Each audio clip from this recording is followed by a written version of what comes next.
président, à tous les comités du département des jeunes, nous vous disons sincèrement merci de nous avoir invités. Je suis un invité. De nous avoir invités à ce culte du lancement du thème de l'an 2026 pour votre département. Nous sommes aussi, comme le diacre Pichou le disait là, il disait que je suis honoré de recevoir papa. Moi aussi je suis honoré d'être invité et d'être reçu au milieu des jeunes. Que notre Dieu vous bénisse. Que Dieu vous fasse quitter de ce niveau-là qui vous amène ici.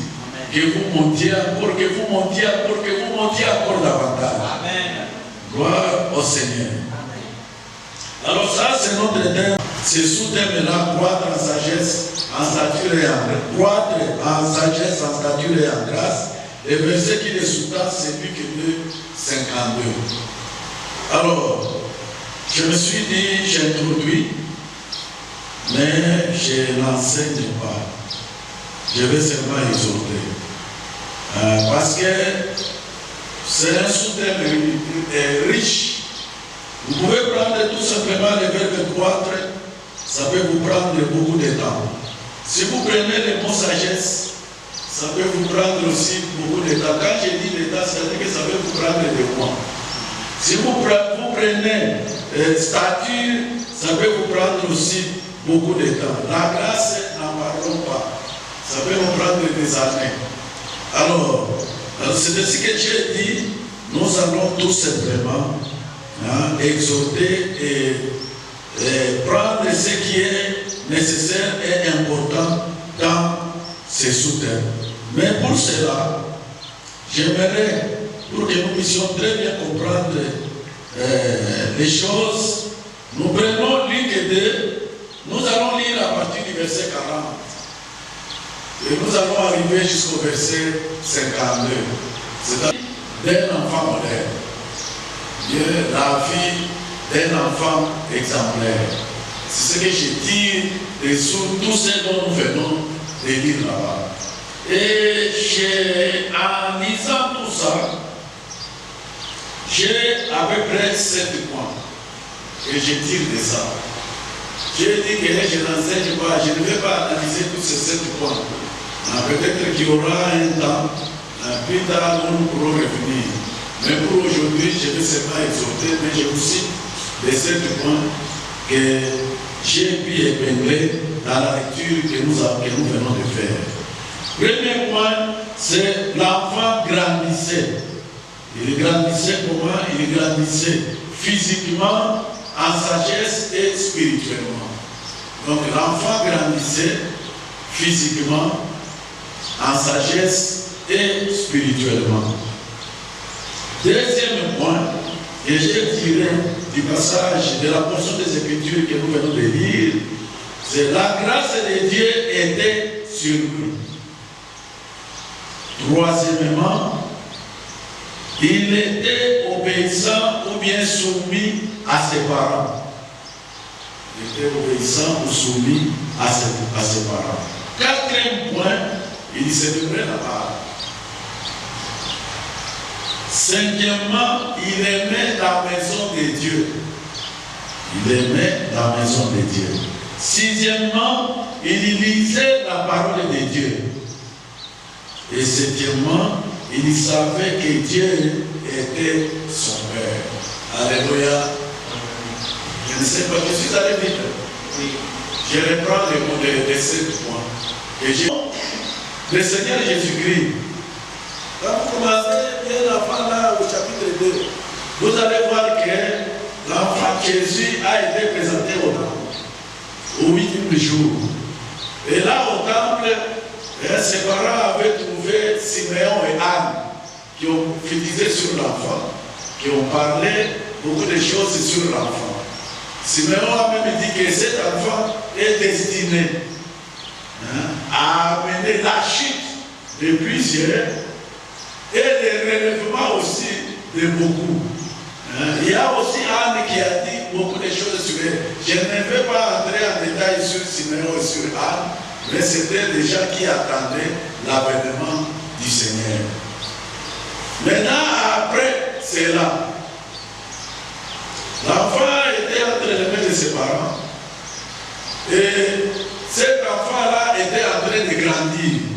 Donc nous voyons que le Seigneur Jésus-Christ a suivi le processus humain de tout enfant normal qui est né. L'enfant a commencé à aider sa mère, et puis après, à un moment donné, l'enfant est sévré, et l'enfant a commencé maintenant à grandir. Il a suivi le processus normal de tout enfant. C'est pourquoi, lorsque vous êtes en difficulté, et que vous connaissez quelques problèmes, que ce soit à la maison, que ce soit je ne sais pas où, sachez que Jésus-Christ est passé aussi par là. Alléluia. C'est par là, il peut très bien vous comprendre lorsque vous lui soumettez ces problèmes-là. Il peut très bien vous comprendre. Parce qu'il a grandi physiquement comme tous les autres enfants. C'est-à-dire que Jésus-Christ, il a commencé à marcher à 4 pattes. Et puis à un moment donné, il a commencé à se mettre debout, il tombe. Et puis après, il a commencé à courir comme courent tous les autres petits enfants. Donc il a connu cette croissance physique comme tous les enfants. Alléluia. Amen. Et puis après, lorsque nous avons vu là-bas, il était en train de croître de cette manière-là, physiquement. Donc, quand on parle de croître en stature, donc, il croissait en grandissant. Il était à ce niveau-là. Il est arrivé à ce niveau-ci, il est arrivé jusqu'à ce qu'il ait atteint la taille qu'il devait avoir à cette époque-là, selon la volonté de Dieu. Donc, il croissait physiquement. Et non seulement qu'il croissait physiquement, la Bible dit ici qu'il croissait aussi sur le plan intellectuel. Il était en train de croître. C'est-à-dire qu'il était en train d'accumuler des connaissances. Il était en train d'accumuler des connaissances. Il y lisait.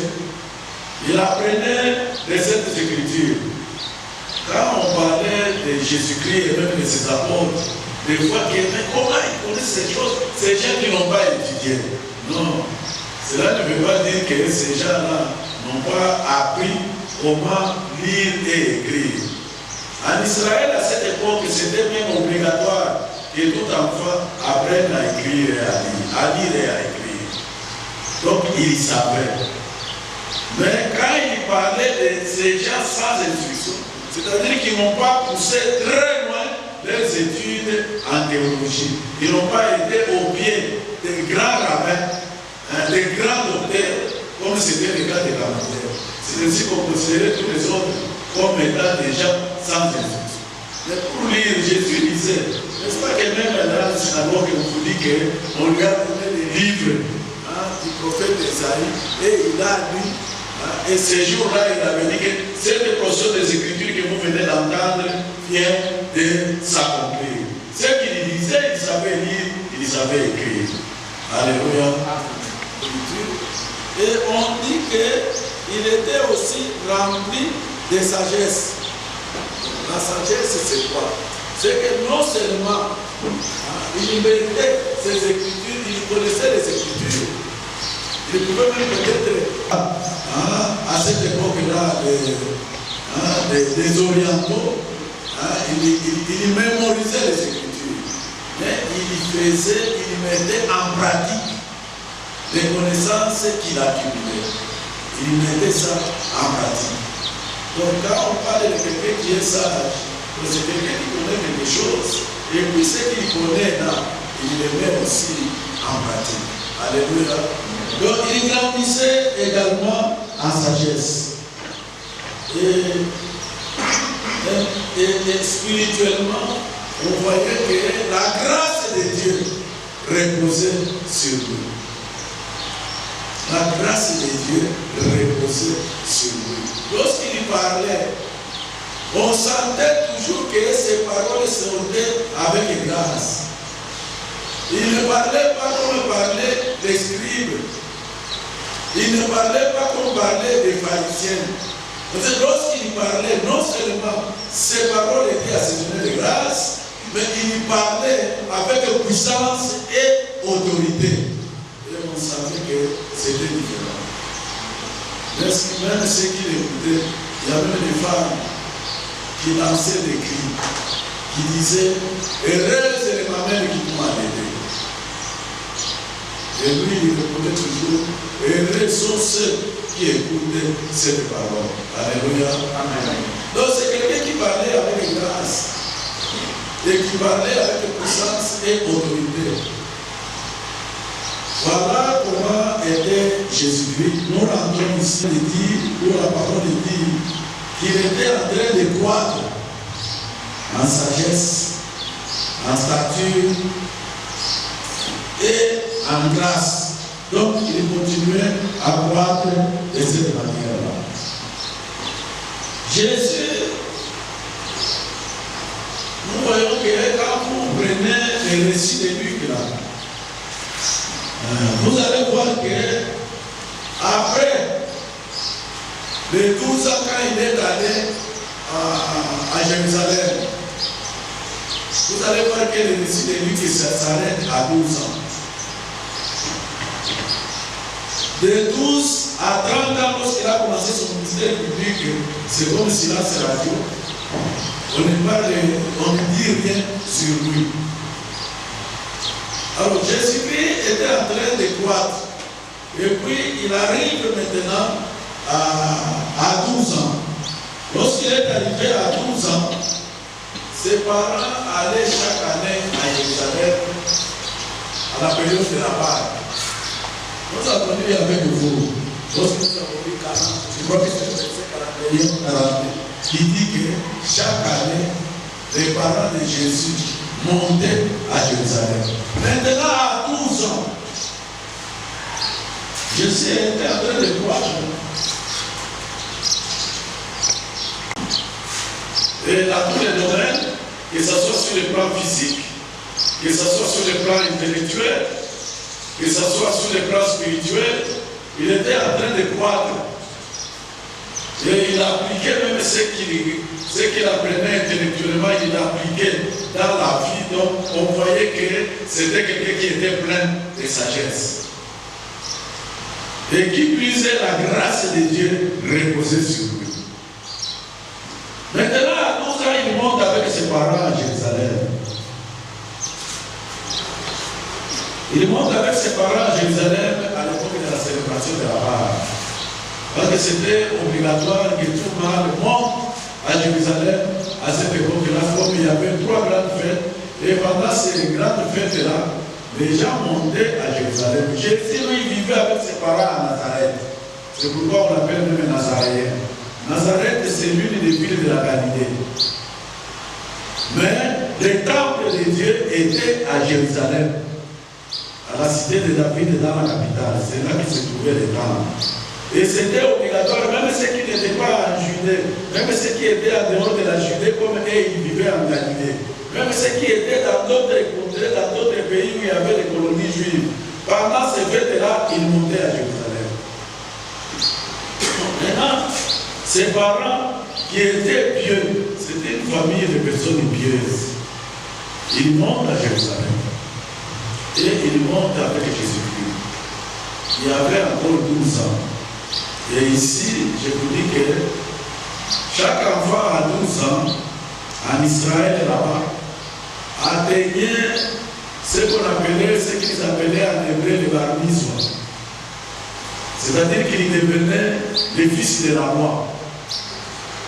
Qu'est-ce que ça veut dire? Ça veut dire que ses parents étaient en train d'assurer son éducation par rapport à la loi jusqu'à 12 ans. Mais arrivé à 12 ans, ils arrivaient maintenant au temple et ils disaient que nous avons fait notre travail.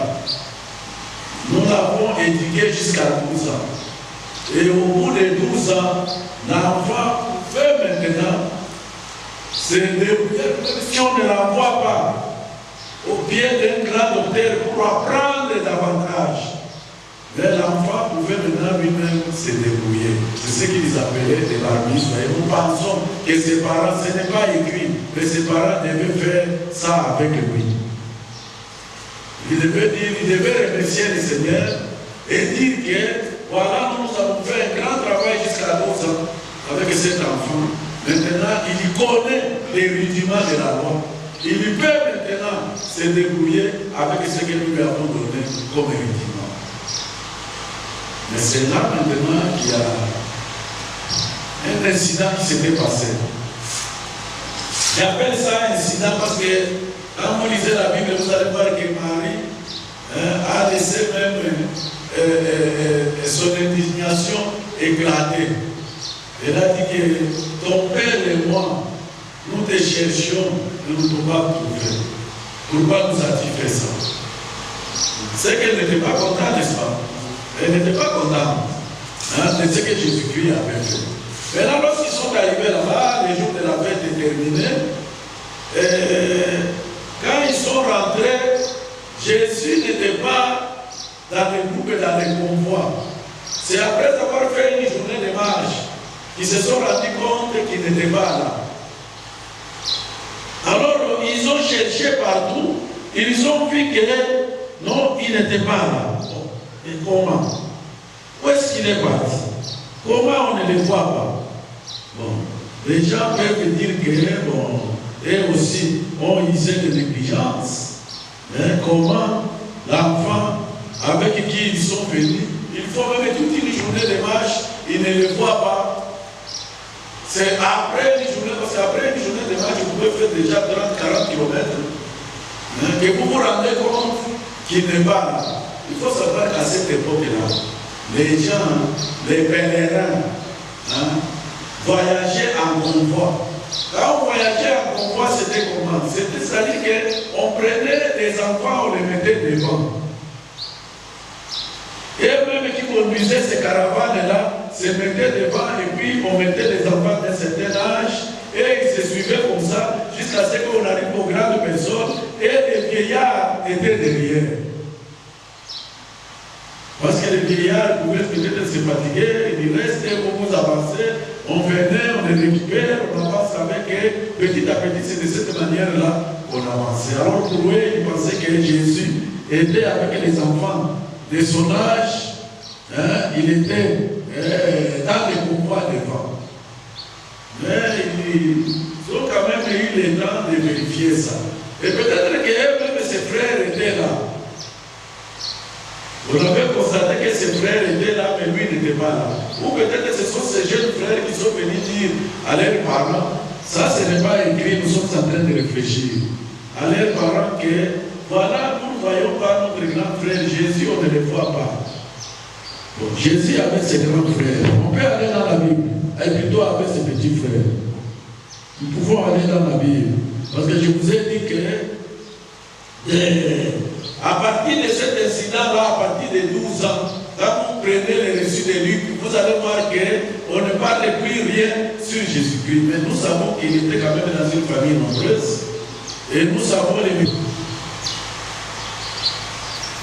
Prenez Matthieu, chapitre 13. Matthieu 13, nous allons au verset 55. Parlez pas de lui. Il était calme, il faisait tous les métiers comme tous les autres enfants. C'est pourquoi Dieu peut vous appeler aujourd'hui. Il vous dit que voilà, je vous ai appelé à ça, voilà ce que vous allez devenir. Il ne faut pas croire que c'est le même jour que vous allez devenir cela. Il faut toujours un temps de préparation. C'est très important. C'est pourquoi le Seigneur a eu un temps de préparation. Ce jour-là, il se retrouve, nous rentrons quand il avait 12 ans. Il est au temple. Il est au temple, maintenant ses parents le cherchent. Marie vient se plaindre même. Il dit que ton père et moi. Mais lui, il dit, mais pourquoi me cherchez-vous?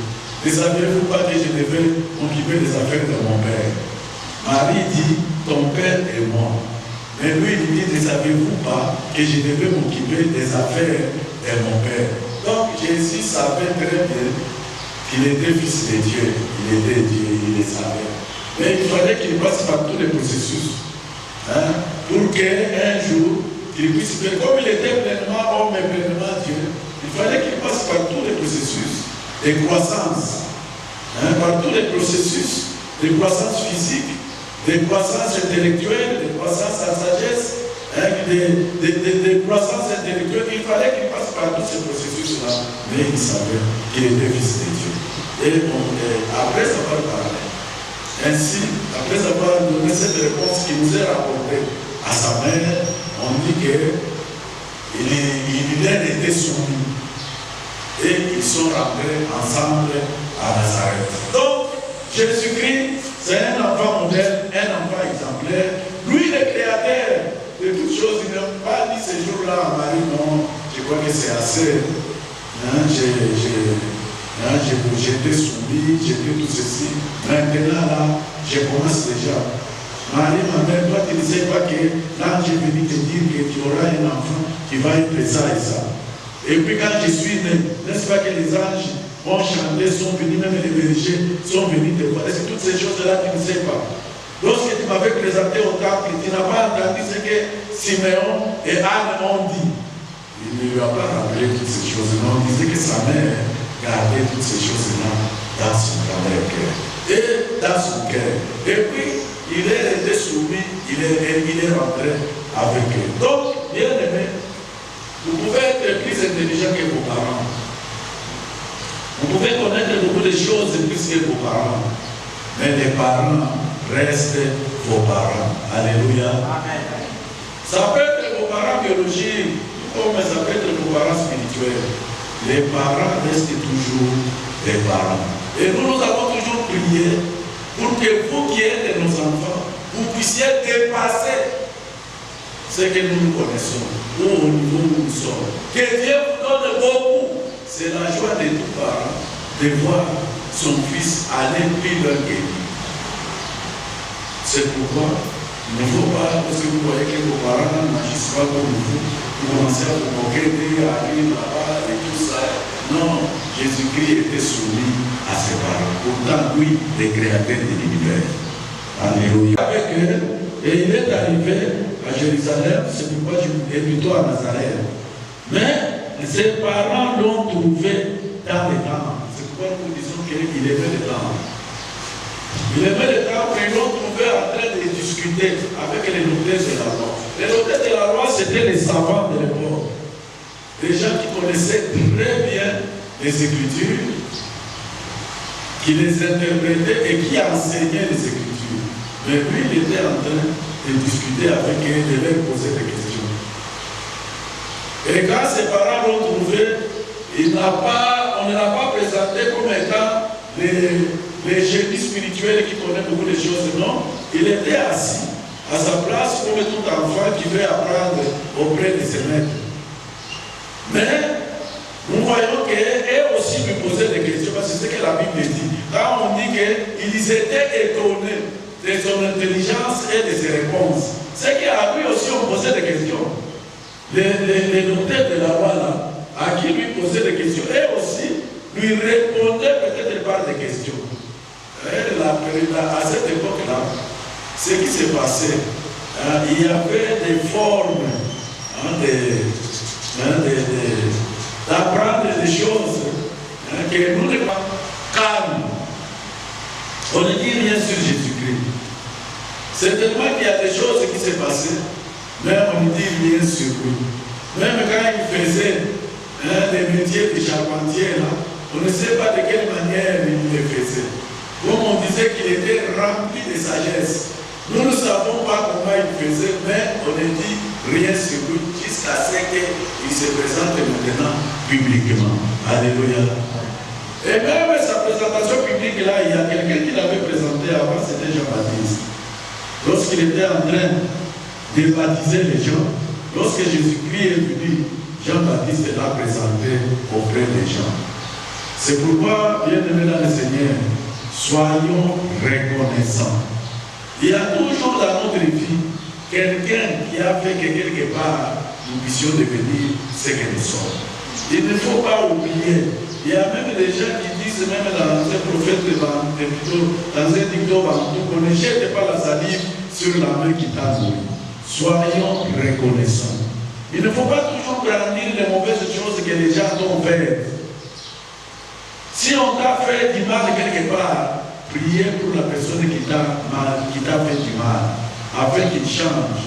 Mais montrez toujours les bonnes choses, les bonnes faces de ceux qui t'ont aidé en quelque chose. Alléluia. Donc nous tous ici, nous devons savoir que quelque part, pour entrer, pour peser, pour faire ceci ou cela, il y a toujours quelqu'un qui nous a aidés. Il ne faut pas croire que vous pouvez devenir de vous-même là-bas. Comme Melchisedec et sa généalogie, sans faire lui-même. Vous venez toujours comme ça. Non, il y a toujours des gens, des parents qui vous introduisent, des gens qui vous encadrent et tout ça. Soyez soumis à ces gens-là, comme Jésus-Christ était soumis à ses parents. Physiquement, Jésus-Christ est en train de croire et il s'est fortifié physiquement. Donc il est passé par tous les stades du développement, c'est ce que j'étais en train de dire. Il est passé par les différents stades du développement physique, apprenant à marcher, à parler, à jouer et à travailler. Donc il peut comprendre nos difficultés comme je vous l'ai dit. Intellectuellement, il était rempli de sagesse. Il n'a pas seulement appris à lire et à compter, mais il a grandi aussi en sagesse, autrement dit, il appliquait ce qu'il connaissait dans ce qu'il faisait. Spirituellement, la grâce de Dieu reposait sur lui. Il marchait en communion avec lui. Même lorsque nous disons que avec Dieu, nous ferons des espoirs. Donc cette année, nous devons marcher en communion avec Dieu. Pour faire des espoirs, il faut être en communion avec Dieu. C'est quand on marche en communion avec Dieu et qu'on est sous la dépendance du Saint-Esprit qu'on peut faire maintenant des exploits avec Dieu. Dieu nous dit cette année, nous devons faire des exploits avec Dieu. Et votre soutien me dit que vous allez croître. Vous allez croître en stature, en sagesse et en grâce. Donc, vous allez quitter le niveau où vous êtes et vous serez à un certain niveau. Et là, nous le répétons toujours, c'est chacun dans son couloir. Alléluia. Votre couloir là où Dieu vous a dit que c'est ici, vous allez croire. Même dans ce que Dieu vous a promis, même ce qui est votre requête principale, vous allez croire. Dieu va vous sortir d'un certain niveau, il va vous amener à un niveau donné. Et alors pour cela, il faut marcher avec Dieu. Il faut être en communion avec Dieu. Il faut être sous la dépendance du Saint-Esprit. Alléluia. Alors quand vous marchez de cette manière-là, vous verrez que tout va aller. L'enfant exemplaire ici, l'enfant modèle ici, Jésus-Christ, nous voyons qu'il étudiait les Écritures. Et il consacrait du temps à la prière. Il étudiait les Écritures, c'est pourquoi il pouvait répondre selon les Écritures.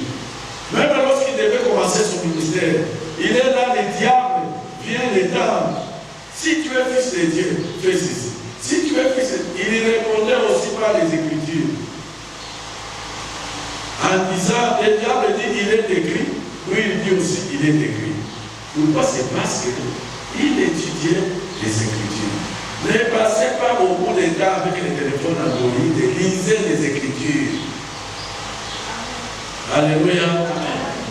Parce que facilement, vous pouvez commencer à 21h quand tout le monde va dormir là.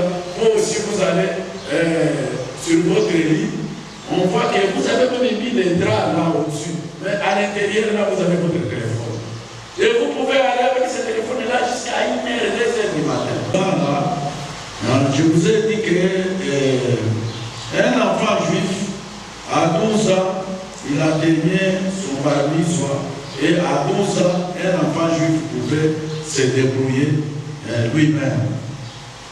Alors nous voyons, nous avons dépassé, je parle de vous parce que nous sommes déjà des vieillards. Vous avez déjà dépassé cet âge-là.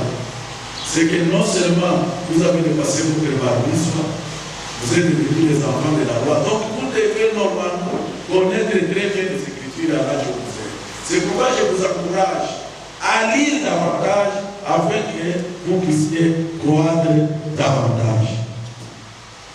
Nous voyons ici Marie et Joseph qui avaient oublié Jésus-Christ.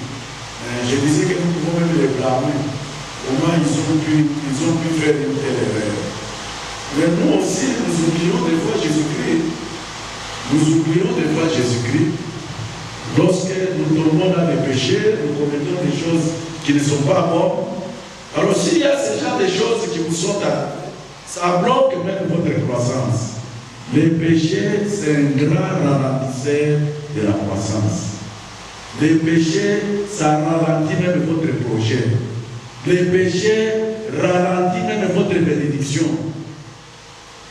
Il faut quitter le péché au nom de Jésus. Abandonnez ces choses-là.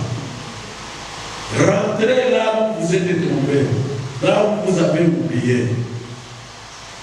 là où vous avez brisé la communion avec Jésus-Christ. Rétablissez la communion. Le sang de Jésus est là. Le sang de Jésus, j'ai toujours dit que c'est le meilleur détergent qui soit.